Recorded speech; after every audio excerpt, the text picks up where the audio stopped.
إلى هدنية وللرسول خطبة المصطفى رسول الله صلى الله عليه وسلم وإلى إخوان من الأنبياء والمرسلين وللشهد الرسول المقربين خصوصا سيد الأكبر إمام جدي البغدادي وخصوصا yang sempurna manusia Abdul Halim وبالخصوص المعلم وإلى خصوصا Syekh Wahani Al-Fatihah. Bismillahirrahmanirrahim. Alhamdulillahi rabbil alamin arrahmanir rahim maliki yaumiddin. Iyyaka na'budu wa iyyaka nasta'in ihdinas siratal mustaqim siratal ladzina an'amta 'alaihim ghairil maghdubi 'alaihim waladdallin.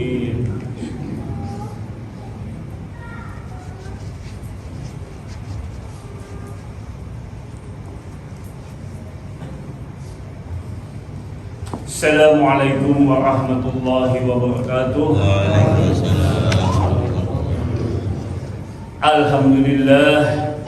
Alhamdulillahilladzi karrama bani Adam wastafa minhumul ulama wa akhraja minhumuz zuhada wal hukama wal kurama wa faddala minhumul arifina billahi wassifat wal asma وأذاقهم لذة المحبة ورضاهم حقيقة الأشياء من الأرض والسماء والصلاة والسلام على سيدنا محمد خاتم الأنبياء الذي خلق من ذاته ومن جميع الأشياء وعلى آله وأصحابه سادة الأولياء وعلى التابعين والتابعين تبعهم بإحسان إلى يوم الجزاء.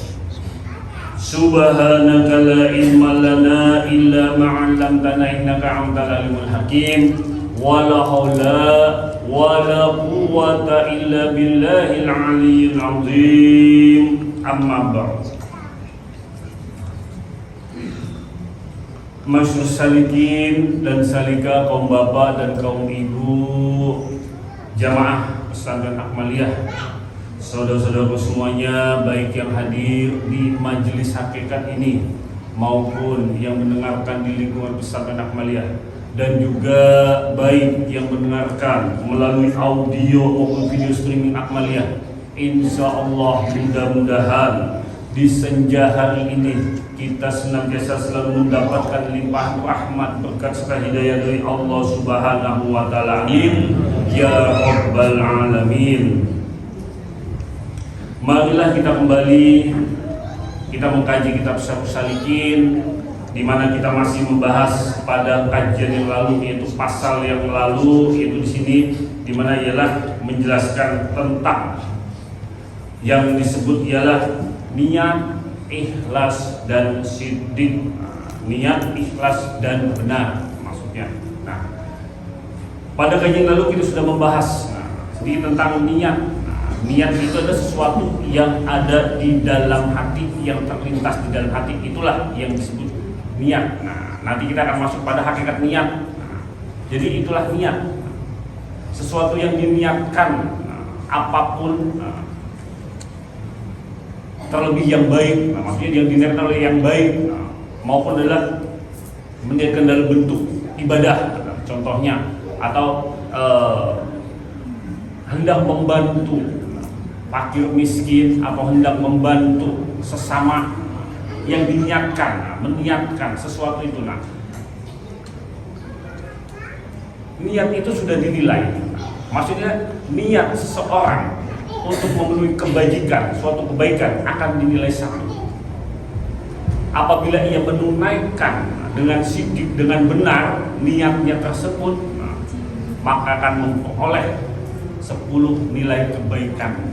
Jadi niat tuh, makanya kan kalau dulu kan yang penting niatnya sudah dapat 1. Nah, gitu, yang penting niat. Nah, berbeda dengan yang terlintas di dalam dirinya atau di dalam hatinya, niat kepada wilayah kemaksiatan atau keburukan. Nah, selama niat itu belum ditunaikan, maka belum akan dinilai niat tersebut.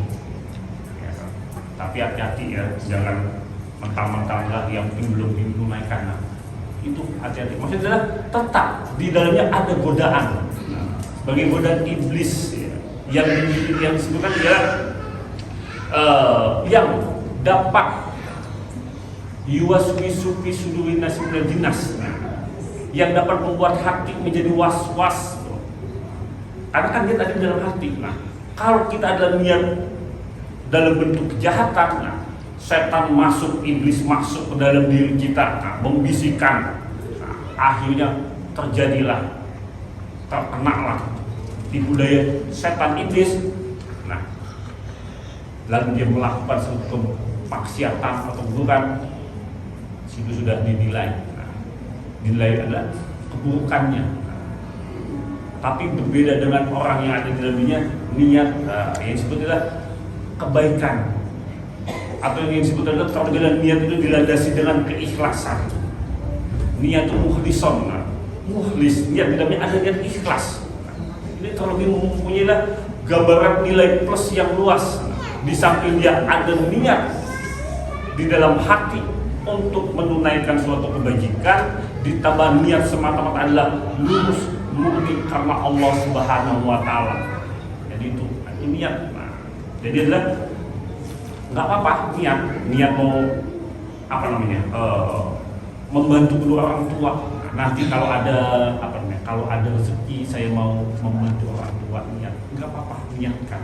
Insya Allah, nah, apabila memang sudah rezeki Allah memberikan adalah jalan dengan mendapatkan limpahan rezeki, tunaikan janji tersebut. Nah, niat tuh ya. Nah, yang menyatakan pada hakikat niat, nah, pasal ya yang menyatakan pada hakikat niat. Tapi sebelumnya ialah di sini adalah Imam Ghazali menjelaskan. Nah, sebelumnya ialah bahwa niat itu adalah tiang segala amal. Tiang segala amal yaitu ialah yang disebut ialah niat ikhlas. Nah, beramal semata-mata hanya kepada Allah Subhanahu wa Ta'ala. Nah, niatan ikhlas tuh yang tadi kami jelaskan. Jadilah diniatkan semata-mata hanya karena Allah. Nah, niat tersebut menunaikan amal di dalam suatu hal kebaikan, suatu hal kebajikan, dalam suatu hal amal ibadah apapun. Nah, jadi itu yang diniatkan. Karena inilah yang sebetulnya tiang dari segala amal. Ikhlas. Nanti kita akan bahas tentang bab ikhlas, ramai lagi bab ikhlas. Nah, jadi bahwasanya niat itu, bahwasanya niat dan iroda, atau kehendak atau qasad, di dalam hati, yaitu yang diibaratkan adalah perkataan yang yaitu yang didatangkan dalam suatu makna, yaitu satu kelakuan sifat hati. Nah, niatkan dalam hati yang itu adalah dua perkara, yaitu adalah ilmu dan amal. Kemarin kita sudah bahas sedikit tentang ilmu dan amal. Nah, ilmu itu ialah mendahului akan amal. Maksudnya dia berilmu lalu dia menunaikan dengan amalnya tersebut. Oleh karenanya itu ialah ilmu, maka niat itu ialah ibaratnya adanya iroda atau qasad yang di dalam hati yang mendahului daripada amal, yaitu ilmu mendahului amal, sehingga akan terlaksanalah niat tersebut menjadi amal yang baik di dalam bentuk kebaikan, kebajikan. Itu jadilah kembali kepada pilihan niat, sebagaimana adalah sebutkan innamal a'malu binniyat, bahwa kan segala amal itu tergantung dari niatnya dan akan menempatkan apa yang diniatkannya itu. Kalau dia niatnya adalah untuk sesuatu, dia akan mendapatkan sesuatu itu. Dia mengerjakan amal untuk mendapatkan sesuatu, apa untuk mendapatkan seorang istri, bisa dia akan mendapatkan seorang istri. Dia meniatkan melakukan sebuah amal untuk mendapat seorang suami, dia akan mendapatkan seorang suami tersebut. Dia meniatkan apa? Amal untuk mendapatkan wilayah dunia harta benda, dia akan mendapatkan apa yang diniatkannya itu. Tapi yang lebih baik ialah meniatkan segala sesuatu amal itu adalah mengikuti ialah Allah dan Rasulnya semata-mata ikhlas karena Allah dan Rasulnya.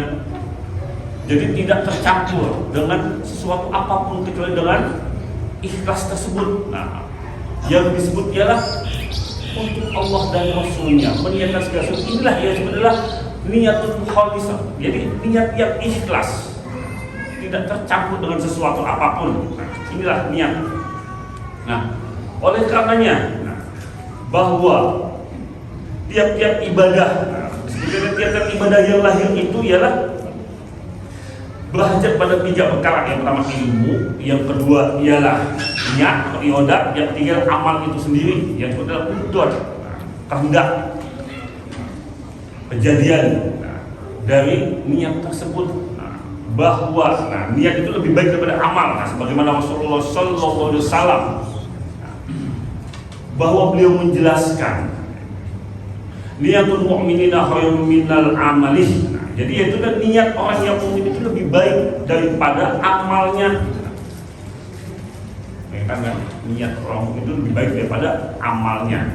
Karena inilah yang sebetulnya yang orang mukmin ini ialah yaitu kebajikannya di dalam mengerjakan amalnya itu ialah berbuat amal niscaya itu semata-mata hanya karena Allah Subhanahu wa taala. Dia beramal kebaikan, mengerjakan berbagai macam kebajikan, semata-mata ia diniatkan karena Allah Subhanahu wa taala. Ini jadilah yang dimaksud dengan niat yang akhir daripada niat.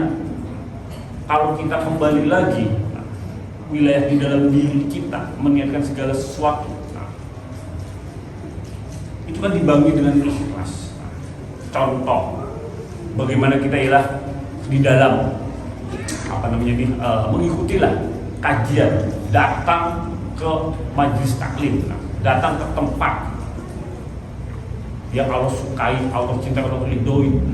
Sudah ada niatan ingin apa? Ingin datang ke majelis, ingin menuntut ilmu, ingin ingin semata-mata ialah mendapatkan ketenangan di dalam hati, mendapatkan ialah pencerahan di dalam perjalanan yang menuju kepada Allah Subhanahu wa taala, semata-mata karena Allah dan Rasulnya, hingga dia tuangkan niat itu, datang, duduk, menimba ilmu, mengkaji ilmu, hingga diamalkan ilmu tersebut menjadi ilmu yang tabaubi, ilmu yang bermanfaat, yang dapat menerangi perjalanan hidupnya di dalam menuju pada Allah Subhanahu wa taala, sehingga dia mengamalkan sedikit demi sedikit apa yang dia dapatkan.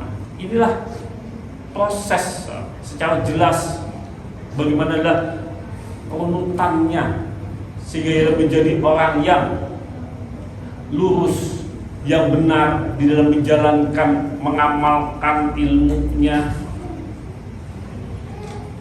Jadi kan jelas. Ini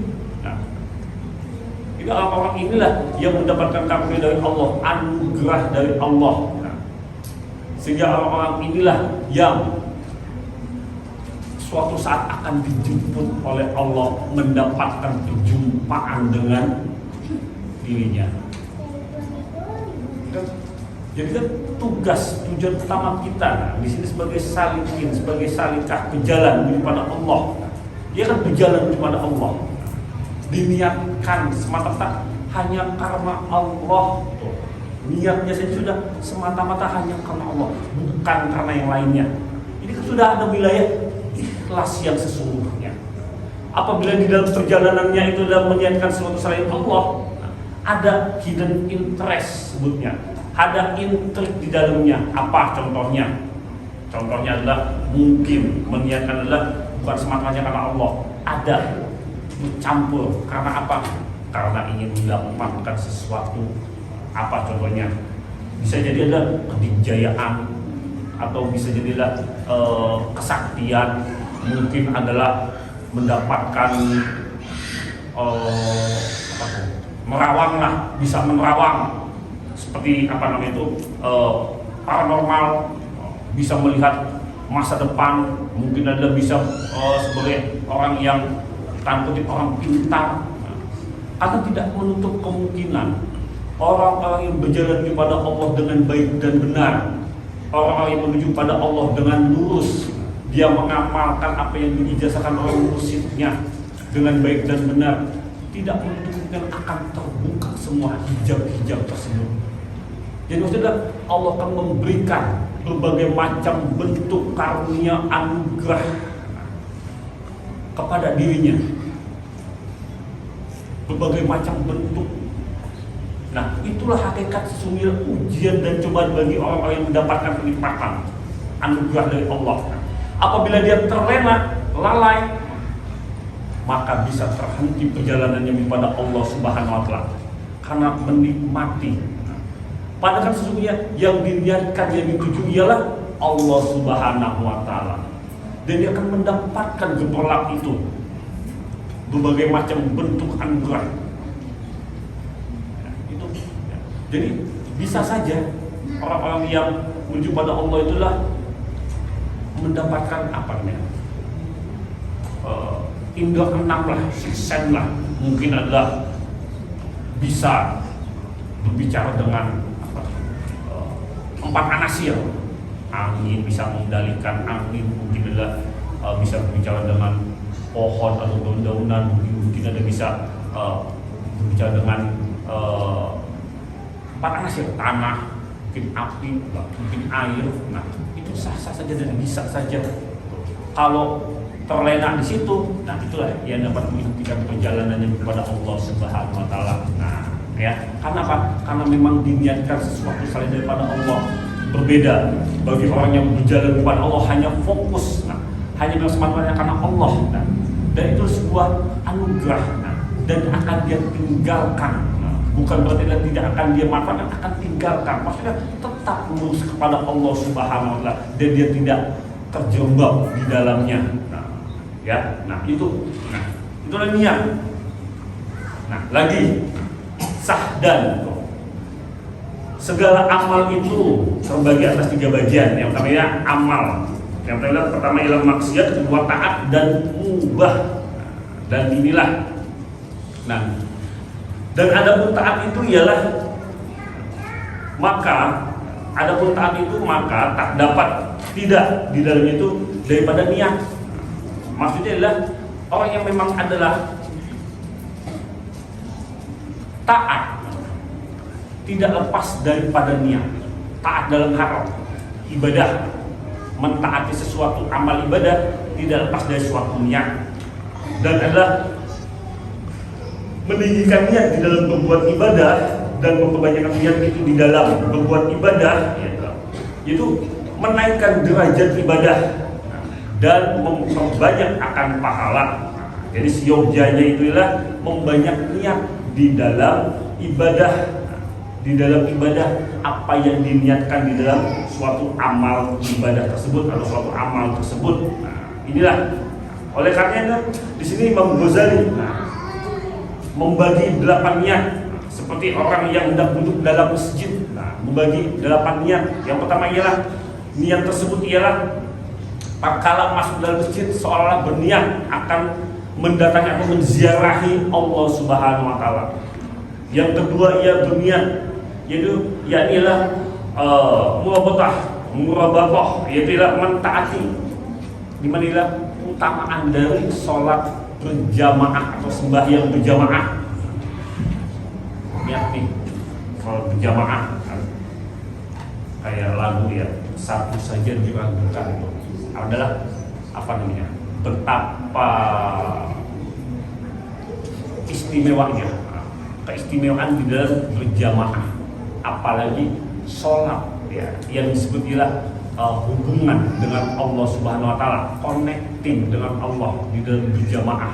Itu tadi pada saat kopas tuh kita ngobrolin dalam masalah jamaah. Nah, kan gini,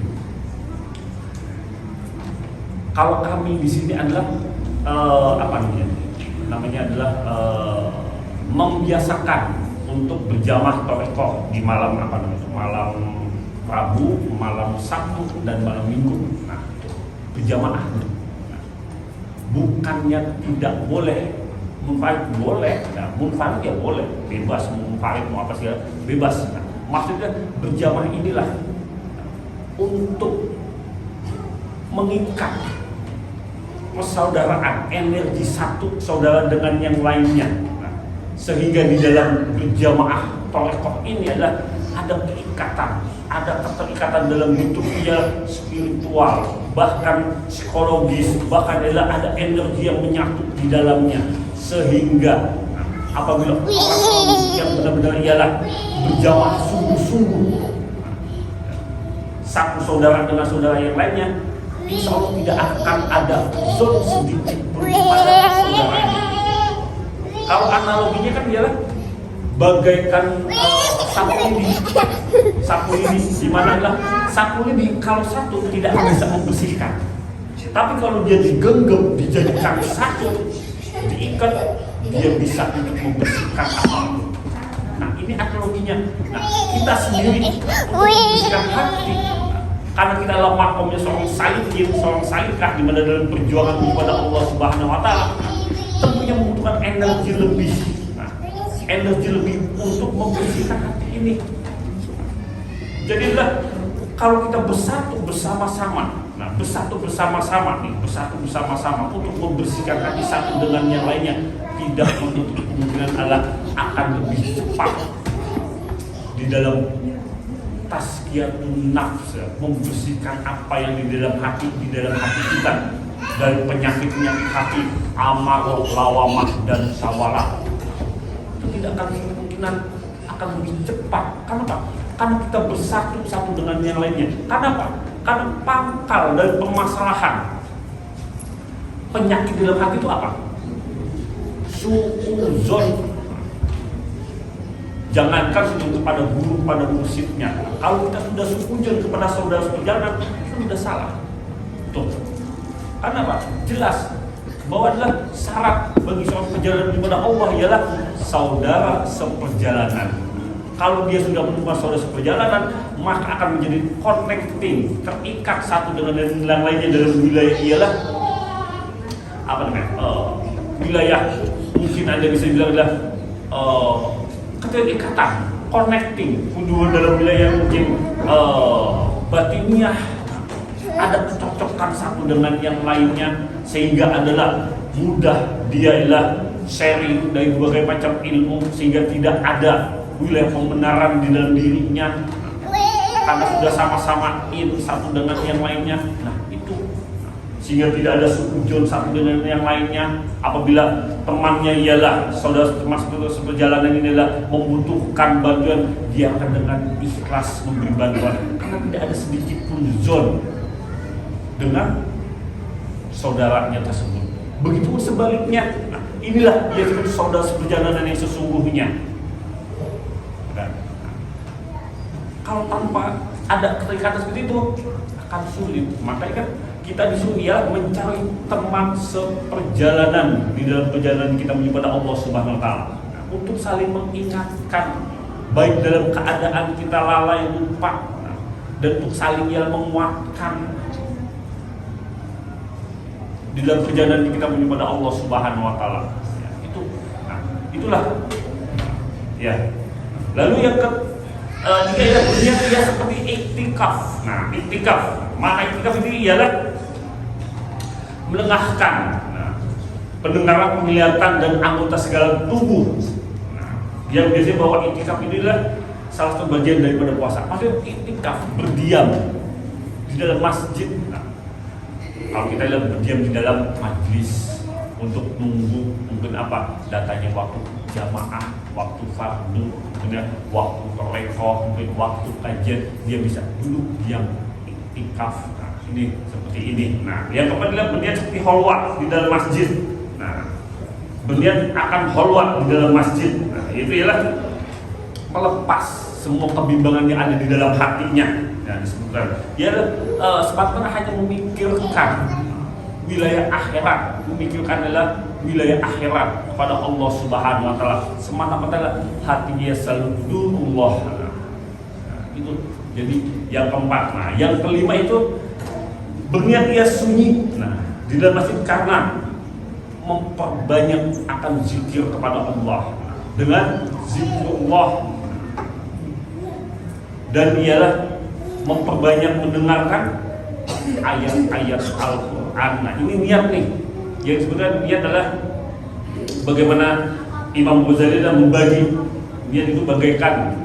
Yang kelima itu adalah niat berzikir atau memperbanyak zikir, mensunyikan hatinya seolah-olah ia sedang berzikir pada Allah Subhanahu wa taala. Jadi selalu senantiasa berzikir kepada Allah Subhanahu wa taala.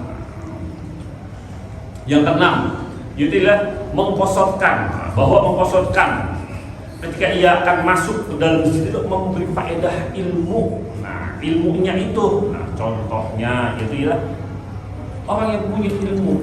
Nah, dia datang ke masjid meniatkan dia akan memberikan atau hendak menularkan ilmunya kepada orang-orang yang akan menuntut ilmu di dalam masjid tersebut. Ya, itu orang yang disebutlah yang keenam. Ya, yang keenam. Yang ketujuh, yaitu niat bahwa ketika ia akan masuk ke dalam masjid itu ya membawa faedah dalam agama kepada orang yang soleh, kepada orang yang soleh di dalam masjid. Nah,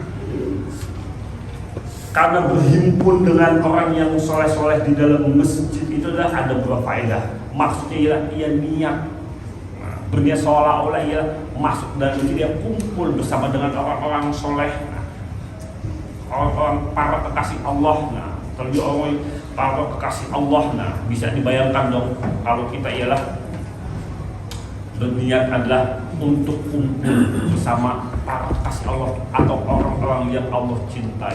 Nah, kenapa? Nah, ini salah satu jalan untuk adalah apa? Kalau sebuah obat hati, salah satu obat hati sebagai penenang rasa hati jiwa, dimana kita itu ialah duduk bersama dengan orang-orang soleh, duduk bersama orang yang dicintai Allah, yang Allah kasihi. Nah,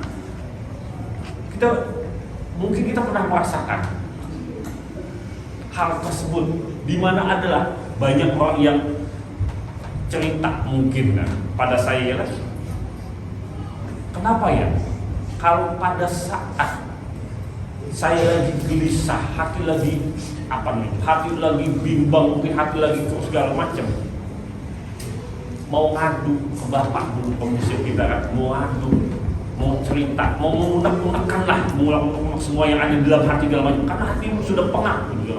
Nah, baru ketemu salaman itu sudah clear, sudah plong, sudah hilang. Nah, jabat tangan, cium tangan, kayak udah plong, sudah lega. Kenapa? Karena itulah ada energi di dalam adalah ada energi pada orang-orang yang Allah cintai, Allah kasihi. Pada seorang mursyid, yang dimana memang ialah bertanggung jawab untuk membimbing murid-muridnya. Gimana mau ngomong karena sudah selesai, yang ada apalah nangis. Ada karena terharu, adalah sudah kena. Itulah salah satu obat hati. Nah, karena bapak sudah tidak ada, mursyid sudah tidak ada. Nah, dulu ada beliau menjelaskan, Allah sudah tidak sama, datang ke majlis taklim, datang ke sini, ambil wudhu, sholat 2 rakaat, berdoa di sini, nah, duduk di majlis yang menjadi tempat atau menjadi tempat untuk kajian beliau, yang dimana ada di situ penuh dengan energi yang tidak akan habis.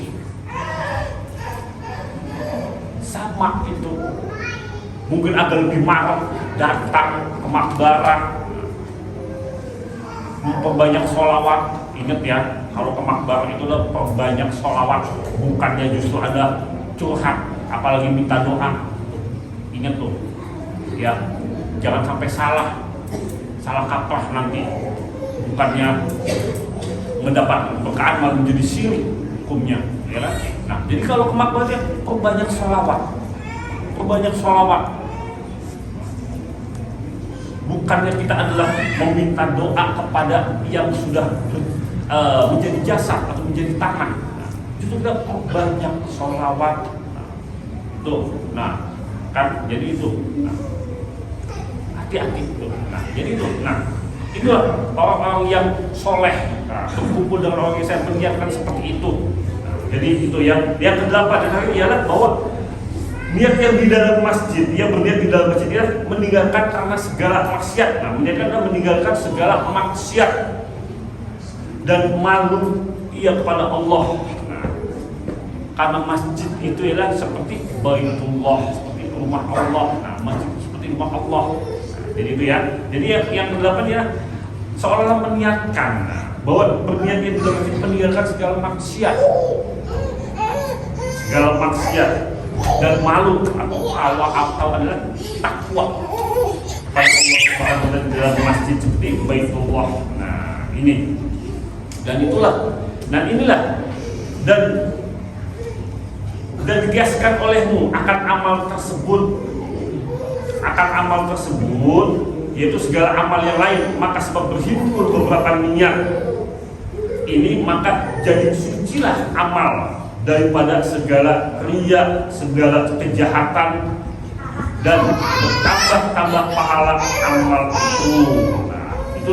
Nah inilah yang dihubungkan amal yang dengan orang-orang yang mu'min dan orang-orang yang disebutlah para arifin billah. Itulah.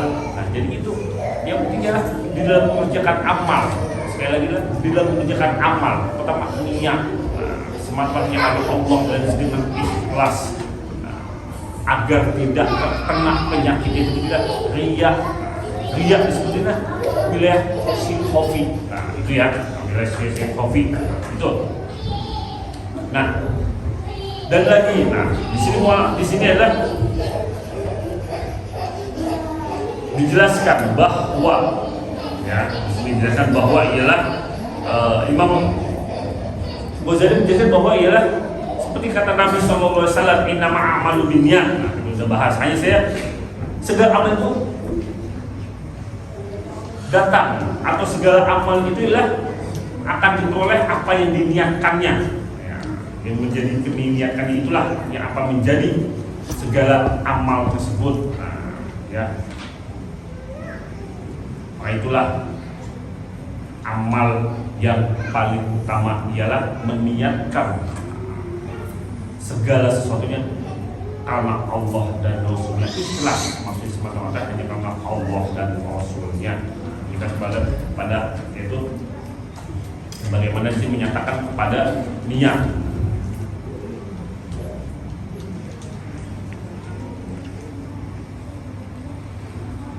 Nah, kita masuk kepada wilayah di sini ya ikhlas. Nah, ikhlas yaitu apa sih ikhlas?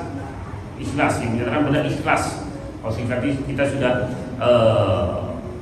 berbicara panjang lebar tentang niat, selanjutnya kepada ikhlas. Ya, suatu pasal yang menyatakan terkait pada ikhlas. Apa sih itu ikhlas? Nah, kan ikhlas itu ialah kalau kita bicara dalam ikhlas itu murni. Murni berarti adalah murni semata-mata adalah untuk Allah. Kalau dihubungkan dengan niat, berarti yang tadi kami jelaskan adalah meniatkan segala sesuatu apa yang diniatkannya itu ialah semata-mata karena Allah. Nah, itulah begitu dan niatan mukhlis atau niat yang ikhlas. Nah, kalau seseorang meniatkan segala sesuatu bukan karena Allah, berarti adalah belum dikatakan niat itu adalah ikhlas. Nah, sebagaimana Allah di sini, nah, ya kan?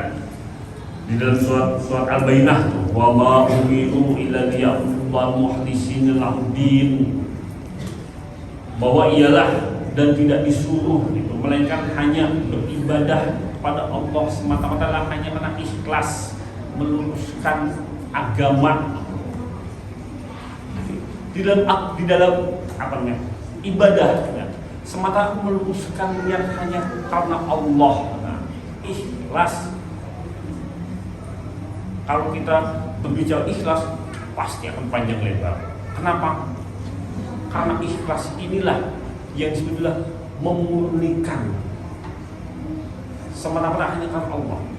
Orang yang paham tentang ilmu tauhid, kalau dia mengamalkan ilmu tauhid dan hakikat, setidaknya inilah orang yang paham tentang ikhlas itu. Kalau orang yang tidak mengamalkan ilmu tauhid dan hakikat, dia mengklaim dirinya ikhlas, belum tentu dirinya adalah ikhlas yang dimaksud, ikhlas yang sesungguhnya. Kan?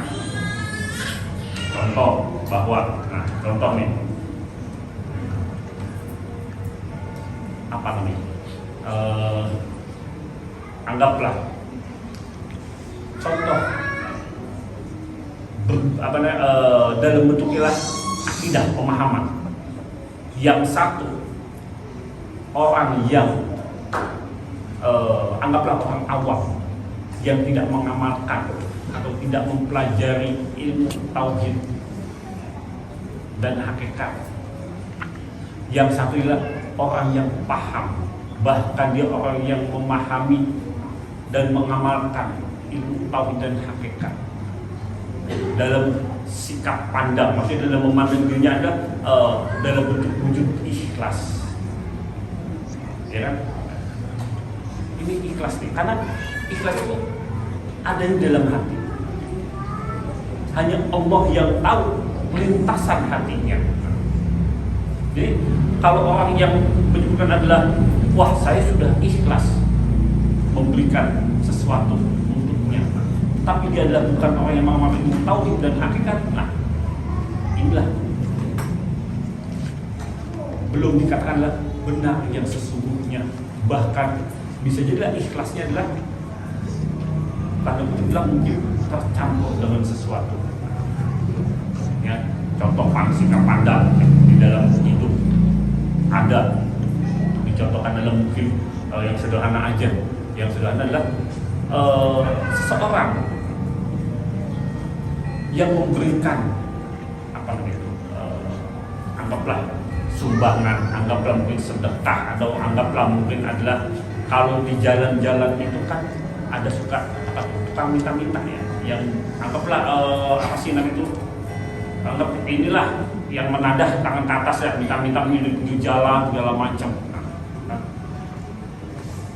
Bagi orang yang hatinya lurus, kalau dia mengamalkan ilmu tauhid dan hakikat, yang paham betul dan hakikat, dia tidak akan melihat, dia tidak akan mengkontrol apapun atas pemberiannya kepada minta-minta tersebut. Karena yang dia lihat adalah semata-mata hanya karena Allah dia memberikan itu. Terserah deh, mau yang yang diberi itu adalah mungkin adalah ternyata ada di kampung rumahnya bedongan, kan banyak tuh kan orang minta-minta, ternyata adalah di kampung rumahnya lebih mewah dari kita, ada punya mobil segala macam, karena kan sudah menjadi mata pencarian untuk itu kan. Dia tidak melihat kepada sisi itu. Yang dia lihat adalah dia semata-mata memberikan adalah sedekahnya, mungkin sedekahnya mungkin adalah uang yang tidak seberapa, sematanya karena Allah. Dia akan melihat adalah wujud lain selain adalah Allah Subhanahu wa Ta'ala, wujud lain. Nah, ya, inilah orang yang mengamalkan ilmu tauhid dan hakikat. Sikap hatinya itu loh yang lurus. Berbeda dengan orang yang adalah tidak mengamalkan, mungkin adalah baru melihat sudah menjas, sudah sujon, maksudnya sudah sujon. Bisa jadi loh, kita introspeksi ke dalam diri kita. Bisa jadi pada saat kita ada didatangkan tukang minta-minta itu depan rumah, tok-tok, kebanyakan sudah sujon duluan. Kenapa? Mau minta-minta lagi datang, tak tahu apa akhir bulan. Bisa jadi tuh, bisa jadilah yang datang pada malaikat menjelma. Yang bisa jadi pada saat kita memberikan walau hanya seperak dua perak, Allah akan memberikan anugerahnya, curahannya dalam bentuk rezeki. Itu bisa jadi seperti itu. Nah, yang bisa adalah husnuzon lah. Kalau ada orang minta-minta itu, ya sudah, kalau memang lagi ada, berikan walau 1.000, 2.000, 3.000, ya sudah berikan. Maksudnya tidak usah ada zon. Nah, ya sudah husnuzon. Nah, bagi orang yang tidak melakukan itu tahu dan akhir, dia akan melakukan guana dalam bentuk ada suuzonnya.